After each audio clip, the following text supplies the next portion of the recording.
Guys क्या हमारा अर्थ बहुत ही ज्यादा डिस्ट्रॉय होने वाला है? ये मैं नहीं कह रहा हूँ भाई, ये कह रही है इंटरनेट कुछ वीडियोस। गाइस एक बार आप लोग ये देखो, ये है ऑरफिश जो कि लिटरली भाई डीप सी के 3000 फीट नीचे रहती है एंड अभी हमारे अर्थ के सरफेस पे आ रही है। एंड लास्ट टाइम जब ये अर्थ के सरफेस पे आई थी ना, तभी जापान में लिटरली गाइस 30 मीटर ऊंचे ऊंचे सुनामीज आई थी। सो गाइस इसीलिए आज के एपिसोड पे हम देखने वाले कि क्या अर्थ का अंत बहुत ज्यादा करीब है। Let's go. Alright, so this video is by Kishore bright. Okay let's see, देखते हैं वीडियो में क्या होने वाला है। तो आखिर क्यों ये समुद्री क्रीचर समुद्र की ये देखो, हाँ मैं इसी फिश की बातें कर रहा हूँ भाई, ओवरफिश। एंड उससे पहले जो कि ये है ना एंगुलर फिश, भाई ये तो और भी ज्यादा डीप सी के नीचे रहती है, मतलब 3000 फीट के और भी ज्यादा नीचे। एंड ये अभी अर्थ के सरफेस पे आ रही है गाइस। ये समुद्री क्रीचर समुद्र की गहराइयों से बाहर आ रहे हैं। साउथ ऑस्ट्रेलिया में डेड व्हेल, ये देखो इसे कहते हैं किलर व्हेल्स। ओके, हाल फिलहाल में इंटरनेट पे ये वीडियोस काफी ज्यादा सरफेस हो रही हैं, जिसमें एक डीप सी में रहने वाली एंगुलर फिश सरफेस पे आती है। हालांकि एंगुलर फिश को पहले भी सरफेस पे देखा गया है, लेकिन सिर्फ मरे हुए देखा गया है। लेकिन ये पहली बार ऐसा हुआ है कि कोई एंगुलर फिश जिंदा ही सरफेस पे आई।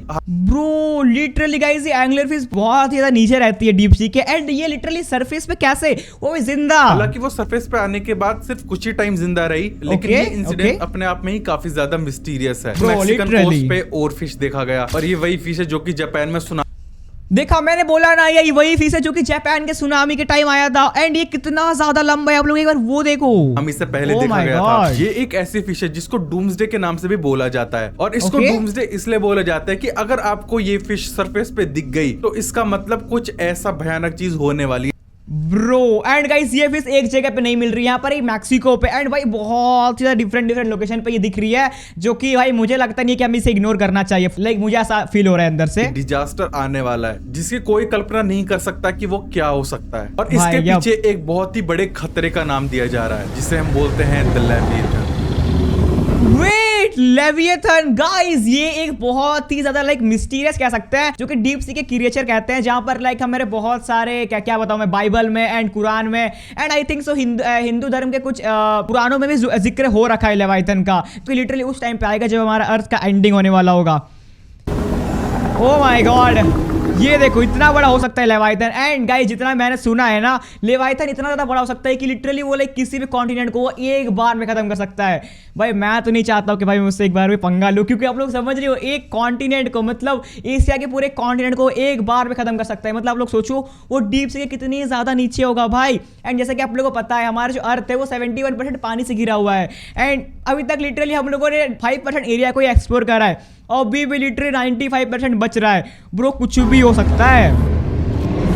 ये रहा लेविएथन। ओके ऑलराइट, आपने कभी ये सोचा है कि ये अजीबोगरीब समुद्री क्रीचर्स जमीन के इतना पास क्यों आ रहे हैं? जैसे जैसे ये समुद्री क्रीचर्स पास आते जा रहे हैं, वैसे वैसे और भी सवाल बढ़ते जा रहे हैं। और सबसे बड़ा सवाल ये है कि साइंटिस्ट ने और नासा ने क्यों समुद्र को एक्सप्लोर करना छोड़ दिया? और भाई ये सबसे बड़ी मिस्ट्री है, लाइक क्यों वो भाई लाइक स्पेस पे जा रहे हैं, बट वो डीप सी को छोड़ रहे हैं। वो सन 2000 के बाद सिर्फ स्पेस को ही एक्सप्लोर कर रहे हैं, जबकि अभी तक हमने समुद्र को अच्छे से एक्सप्लोर नहीं किया हुआ था। पिछले भाई वही बात है ना, हमने ऐसे समुद्री क्रीचर्स ऊपर आते हुए देखे हैं, जैसे कि oarfish, giant squid, glowing giant squid. ये क्या है, एक मिनट, ओरफिश, जायंट ब्रो ये तो एक अलग ही क्रिएचर है भाई। डीप सी में बहुत क्रेजी क्रिएचर्स है, सच बता रहा हूँ गाइस। जेलीफिश, लेकिन अब इनके साथ साथ और भी समुद्री क्रीचर्स ऊपर आ रहे हैं। द ओरफिश जो कि एक तलवार की तरह शार्प और सिल्वर होती है, और तैरती स्नेक की तरह है। और हाल फिलहाल में मैं आप लोगों के लिए इन्फॉर्मेशन के लिए बता दूं, ये ओरफिश लाइक 50 मीटर लंबी हो सकती है एंड 250 किलोग्राम की हो सकती है।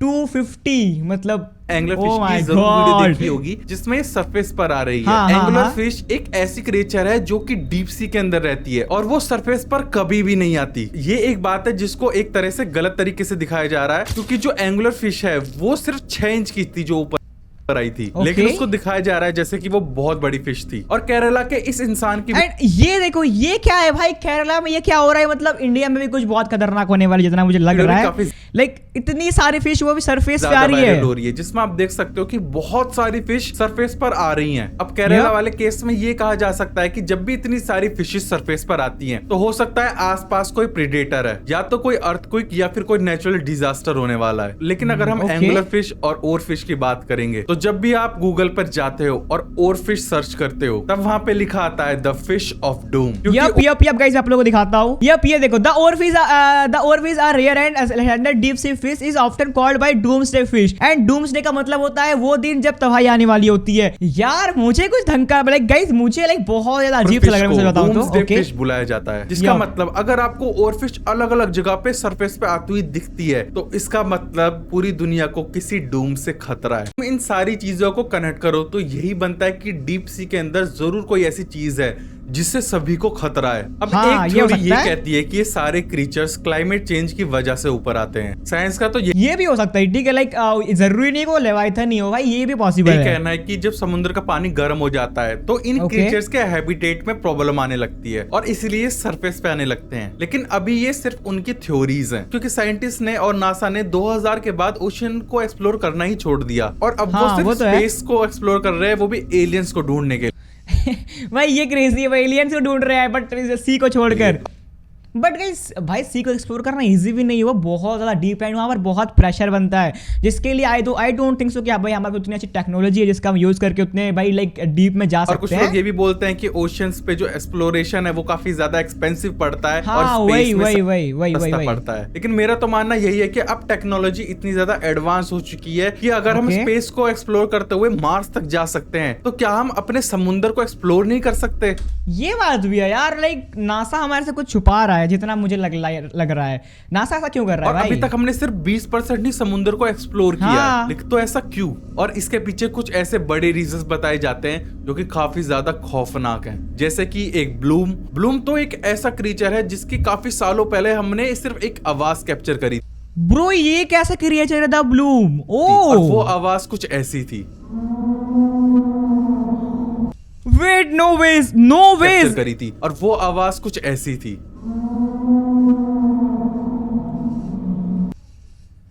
ब्रो डीप सी क्रिएचर यार क्रेजी भाई, लाइक इतनी क्रेजी आवाज है तो आप लोग उसका लाइक एक बार इमेजिन ही करो उसका साइज कितना बड़ा होगा। ये ऐसा क्यों लग रहा है कि ये कोई लाइक एलिफेंट की आवाज है? No no no no no no no no no bro मेरा इंटरेस्ट धीरे धीरे डीप सी के ऊपर और भी ज्यादा बढ़ता जा रहा है इस वीडियो को देखते हुए। ओके यार ये क्रेजी है भाई, ये साउंड बहुत क्रेजी है।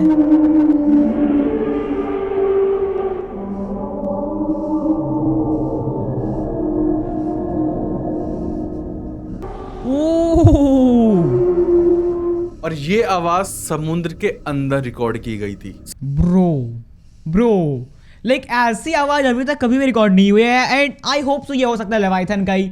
भाई किसी को कुछ भी नहीं पता, अभी तक पूरा डीप से अनएक्सप्लोर पड़ा हुआ है भाई। यही नहीं, अब ऐसे बहुत सारे बड़े क्रीचर्स हैं जिनको कहते हैं कि वो आज तक डीप सी में छुपे हुए हैं। अब गॉडजिला को तो बहुत लोग जानते हैं, लेकिन वो सिर्फ एक गाइस इमेजिन गॉडजिला आ जाए कैरेक्टर था। लेकिन ऐसे बहुत सारे क्रीचर्स हैं जिनका हिस्ट्री बुक्स में हमेशा से नाम मेंशन किया गया है, जैसे कि क्रैकन, जिसका जिक्र किया था वाइकिंग्स की बुक में। ये बताया गया था कि क्रैकन एक ऐसा क्रीचर है जो कि बहुत बड़ा जाइंट स्क्विड है जो कि एक ही बार में किसी भी समुद्री शिप को डुबा सकता है। फिर आता है मेगलोडॉन, एक 60 फीट का प्राचीन शार्क जो आज तक का सबसे बड़ा रिकॉर्डेड क्रीचर है। बहुत सारे ये मानते हैं कि मेगलोडॉन आज के टाइम पे लुप्त हो चुका है, लेकिन काफी सारे लोग अभी ये भी मानते हैं कि वो आज भी डीप सी के अंदर जिंदा है। और क्या आपने निन्यन के एक मिनट ये क्या है? सुना है एक अंटार्कटिका के पास रहने वाला एक ब्रो एक सेकंड अजीब ह्यूमन जैसा क्रीचर जो कि पानी की लहरों में घुल मिल जाता है। कुछ लोग इसे एलियन समझते हैं और कुछ लोग मानते हैं कि ये आज भी अनडिस्कवर्ड है। और भाई काफी सारे सेलर्स ने ये दावा किया है कि उन्होंने जायंट सी सर्पेंट्स और ग्लोइंग सी ड्रैगन्स को भी देखा है। तो क्या ये सिर्फ नजर ग्लोइंग सी ड्रैगन्स का धोखा है या फिर ओशन में आज भी ऐसे क्रीचर्स हैं जो कि हमसे छुपे हुए हैं? अब मैंने जितने भी क्रीचर्स की बात करी ये कहीं ना कहीं किसी न किसी बुक में मेंशन्ड है, लेकिन अब इन सब के बीच में ये किसी ना किसी बुक में मेंशन्ड है, मतलब इनका चांसेस लाइक देखो 50 to 60% है कि ये हो सकते हैं एंड ऐसा भी है कि वो नहीं भी हो सकते क्योंकि बुक्स में मेंशन है भाई एंड वो बहुत पहले मेंशन हो रखे हैं। यार नासा को इन चीज़ों के बारे में लाइक ढूंढना चाहिए, एक्सप्लोर करना चाहिए जितना मुझे लग रहा है। आप लोग क्या थॉट्स है मुझे प्लीज कमेंट करके बताओ, आप लोग क्या चाहते हो कि नासा को इसे एक्सप्लोर करना चाहिए? मुझे लगता है भाई नासा प्लीज करो यार। क्रीचर है जो एक्चुअली एग्जिस्ट कर सकता है, इसके ट्रेसेस तुमको गूगल अर्थ पर भी दिख जाएंगे। बहुत लोग बोलते हैं कि ये चाइना के पास गूगल अर्थ पर दिखता है। तो मैं इस क्रीचर की बात इसलिए कर रहा हूँ क्योंकि एक ऐसा क्रीचर है जो हर किसी न किसी बुक में मेंशन है, जो या तो तुमने कभी पढ़ी होगी या फिर कभी ना कभी पढ़ने वाले होंगे। और इस क्रीचर का नाम है लेवाइथन। लेवाइथन, एक बहुत ही बड़ा सी मॉन्स्टर। बहुत लोग बोलते हैं कि लेवाइथन इतना हॉरिफाइंग है कि वो एग्जिस्ट नहीं कर सकता, और लेवाइथन इस अर्थ का सबसे बड़ा क्रीचर हो सकता है। गाइस मैंने बताया ना भाई, वो बहुत बड़ा होगा अगर वो एग्जिस्ट करता है ना भाई। एंड जिस दिन वो बाहर निकल गया डीप सी से, उसके बाद आई डोंट थिंक सो कोई भी पावर उसे रोक सकती है। लेवाइथन एक इतना बड़ा क्रिएचर है कि वो पूरे अर्थ को 1 सेकंड में खत्म कर सकता है, मे बी, जितना मुझे लग रहा है। लेवाइथन इतना बड़ा हो सकता है कि ये एक साथ हजारों शिप्स को निगल सकता है। और लेवाइथन के होने का शिप्स, लाइक एक शिप कितनी ज्यादा बड़ी होती है, एंड वो हजारों शिप्स की बातें कर रहा है। अपने एक बार इमेजिन ही कर लो यार। बुक में मेंशन्ड है। देखो लेवाइथन आखिर है कौन? देखो लेवाइथन एक प्राचीन और पौराणिक समुद्री राक्षस है, और सिर्फ कहानियों में नहीं, अलग अलग संस्कृतियों और धर्म में भी इसके बारे में बात की गई। जैसा कि मैंने आप लोगों को बताया, बाइबल एंड कुरान में, इन दोनों में मेंशन हो रखा है जितना मुझे पता है ये, और इसके बारे में लिखा गया है। और काफी सारी रिलीजियस बुक जैसे कि बाइबल, यहूदी, ईसाई और इस्लामिक धर्मों में भी देखा जाता है। ये एक ऐसा क्रीचर और राक्षस बताया जाता है जो कि समुद्र के बिल्कुल अंदर डीप सी में रहता है, और कहा यही जाता है कि अब लेविएथन उठ रहा है। तो अभी जितने भी फिश भाई मुझे नहीं देखना उस बंदे को, मुझे नहीं देखना उससे बिल्कुल भी। ये लेवाइथन के जगने की वजह से तो नहीं आ रहे हैं। अब हमें कुछ तो अंदाजा लग चुका है कि सी क्रीचर्स क्यों ऊपर आ रहे हैं। या तो किसी कोई बड़ा डिजास्टर आने वाला है, या फिर डीप सी के अंदर कुछ जरूर खतरनाक चीज चल रही है, या फिर बड़ी कंट्रीज या साइंटिस्ट कुछ एक्सपेरिमेंट कर रहे हो, या फिर कोई पौराणिक क्रीचर वापस जिंदा हो गया हो। वैसे तो हमें जब तक किसी के ठोस सबूत ना मिल जाए, हमें उन पे ऐसे यकीन नहीं करना चाहिए। लेकिन अगर हमारे पास उसके सबूत नहीं है तो ये भी नहीं हो सकता कि वो चीज गलत हो। और शायद यही रीजन हो सकता है कि साइंटिस्ट अब ओशन को और एक्सप्लोर नहीं कर रहे हो, क्योंकि उनका मानना यही है कि शायद कुछ राज जमीन के अंदर ही गड़े रहने चाहिए। अब डीप सी क्रीचर्स का ऊपर आना एक वार्निंग है या फिर एक मिस्ट्री? इसका जवाब तो हमें नहीं मिलेगा जब तक हम इसको एक्सप्लोर नहीं करेंगे। तो क्या आप चाहते हो कि इन चीजों को एक्सप्लोर करा जाए और दुनिया के सामने ये राज खुले, या फिर कुछ चीजें छुपी हुई अच्छी हैं? आप भाई मैं तो चाहता हूँ कि एक्सप्लोर करो भाई, एक्सप्लोर करो, हमारे आंखों के सामने लाओ कि ये है क्या आखिरकार, क्या ये रियल में एग्जिस्ट करते भी है। एंड अगर एग्जिस्ट करते हैं तो कुछ करो, इन्हें मारो भाई, हमें मरना नहीं है धरती से, ठीक है? इतने बड़े क्रिएचर्स अगर लाइक धरती पे एग्जिस्ट करे तो भाई मैं तो छोड़ के जा रहा भाई, मैं जा रहा हूँ मार्स पे गाइस। मेरे को कमेंट में लिख के जरूर बताना, और आप क्या मानते हो, आप किस क्रीचर के ऊपर मानते हो? बताओ फटाफट कमेंट करके बताओ। एंड जितना मेरा पॉइंट ऑफ व्यू है, मुझे लगता है कि ये चीजें एग्जिस्ट करती है, क्योंकि भाई ये लाइक गाइस ये अर्थ बहुत ज्यादा बड़ा है, एंड पूरा जो अर्थ है वो 71% भाई लिटरली पानी से भरा हुआ है। 71 या फिर 75 मुझे नहीं पता, बट हाँ पूरे का पूरा पानी से भरा हुआ है। सो लाइक कुछ भी हो सकता है, ठीक है? सो या आप लोग अपना प्लीज कमेंट करके बताना कि आप लोग क्या इसमें बिलीव कर रहे हो। सो या आज की इस वीडियो के लिए इतना ही। वीडियो अच्छी लगे तो वीडियो को लाइक करके चैनल को सब्सक्राइब करना मत भूलना। मैं मिलता हूं आप लोगों से ऐसी धमाकेदार मिस्टीरियस वीडियो पे, तब तक के लिए bye bye, thanks for watching and good bye.